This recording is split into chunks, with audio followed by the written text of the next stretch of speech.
berarti berkaitan dengan proses di dalam tubuh kita, yaitu pencernaan makanan. Oke, nah minggu lalu kita sudah membahas materi itu tentang nutrisi atau zat yang terkandung pada makanan. Ayo, siapa yang masih ingat ada berapa nutrisi itu? Ada 5, ya. Jadi ada 5. Ada yang masih ingat apa aja yang 5 itu? Ada protein, oke bagus. Ada apa lagi? Karbohidrat. Kemudian ada apa lagi? Ada lemak. Ada mineral. Ada vitamin. Jadi ketika kita mengkonsumsi makanan, maka harus ada 5 nutrisi yang terpenuhi. Biarlah makanan kita itu sederhana, yang penting tercukupi. Nah, ketika kita mengunyah makanan atau kita mengkonsumsi makanan, kita kan tentu berpikir makanan yang kita makan itu dikunyah di mana, bagaimana prosesnya, begitu kan? Ya. Nah, sebelum itu ibu mau tanya, pagi ini sudah sarapan semuanya? Sudah. Coba si Marni, apa sarapannya pada pagi hari ini Marni? Nasi kuning. Tentu ada lauknya ya, ada telur, ada sambal, ya. Kemudian ada kerupuknya. Nah, kemudian coba si Rian, apa dia sarapannya pada pagi hari ini? Sarapannya apa? Tidak sarapan? Tidak. Oh, lapar kalau tidak sarapan. Nanti kalau tidak sarapan berarti tubuh kita akan kekurangan energi. Dan kalau kita kekurangan energi, jadi apa badan kita? Ya, jadi usahakan pagi itu sarapan terlebih dahulu. Oke. Nah, jadi kemudian setelah kita mempelajari nutrisi, maka kita selanjutnya akan mempelajari makanan yang kita makan itu akan diproses di bagian mana. Nah, itulah yang dikenal dengan namanya proses pencernaan makanan. Ya, jadi kalau apakah kita mengunyah makanan, di mana diprosesnya Shelby? Di mulut. Nah, di mulut itu ada gigi, ada lidah, ya. Kemudian setelah sampai di mulut, maka makanan itu akan dibawa ke kerongkongan, kemudian akan dibawa ke lambung, kemudian ada usus halus, usus besar, sampailah nanti sisa-sisanya itu yang tidak berguna akan dikeluarkan dalam proses melalui anus. Nah, jadi karena kita proses pembelajarannya itu adalah luring dan daring, jadi pada pertemuan ini kita di awal Ibu menyampaikan dalam proses luring atau dengan tatap muka. Ibu berikan materi di awal tadi ada tentang sistem pencernaan atau organ-organ pencernaan. Nah, untuk lebih jelasnya lagi, nanti Ibu akan berikan link ya di grupnya, di grup WhatsApp-nya. Ada ke HP, silahkan dibuka HP-nya, nanti Ibu berikan linknya. Dikeluarkan HP-nya, ada bawah. Nah, dikeluarkan, nanti Ibu berikan linknya. Kalian tonton video yang Ibu berikan nanti, kemudian kalian pelajari di situ, ya.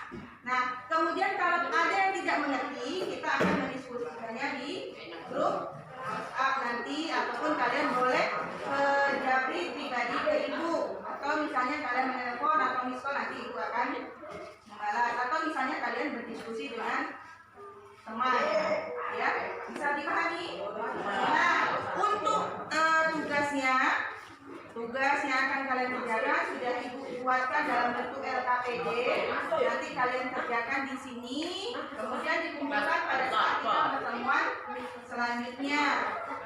Ini tugasnya ya.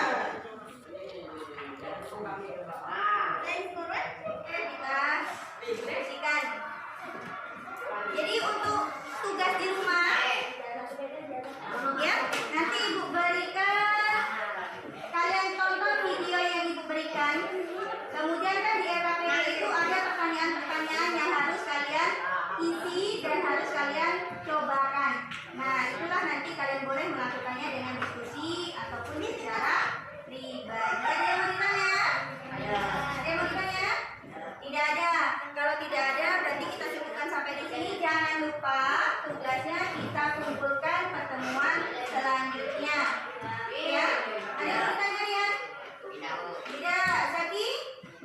Tidak ada. Kalau tidak ada yang menunjukkan. Assalamualaikum warahmatullahi wabarakatuh.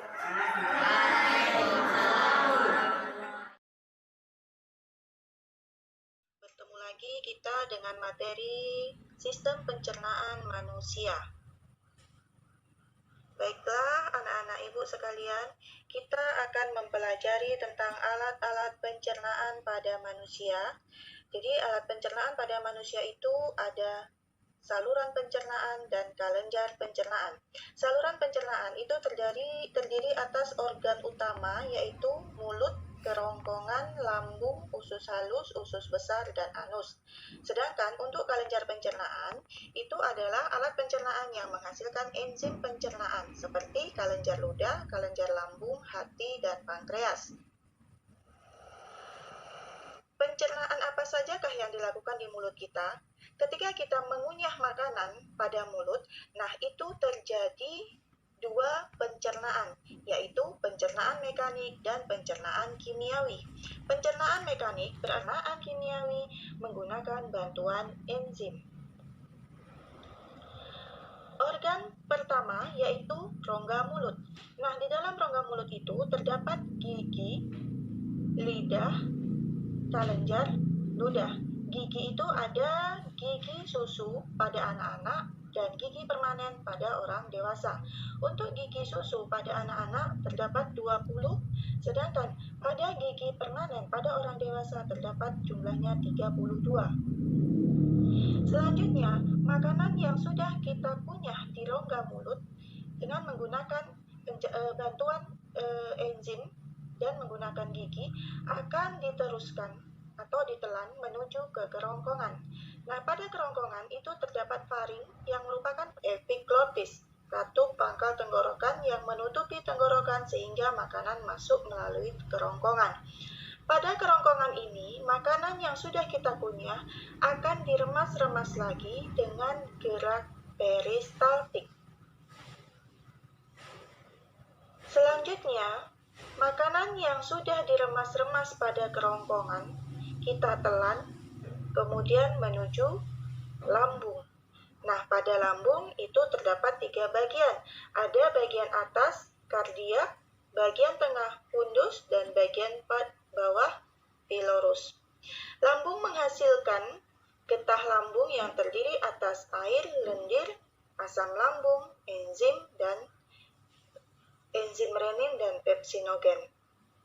Selanjutnya, makanan pada lambung ini akan diproses lagi dengan pencernaan kimiawi dan selanjutnya akan diproses lagi di usus halus. Usus halus memiliki panjang kurang lebih 2-7 meter dengan bahagian 1 duodenum, yang kedua jejunum, dan yang ketiga ileum. Nah, pada usus halus inilah terjadi proses penyerapan sari-sari makanan yang akan diedarkan oleh oksigen ke seluruh tubuh. Pada bagian akhir dari alat pencernaan yaitu usus besar dan anus. Jadi, makanan yang sudah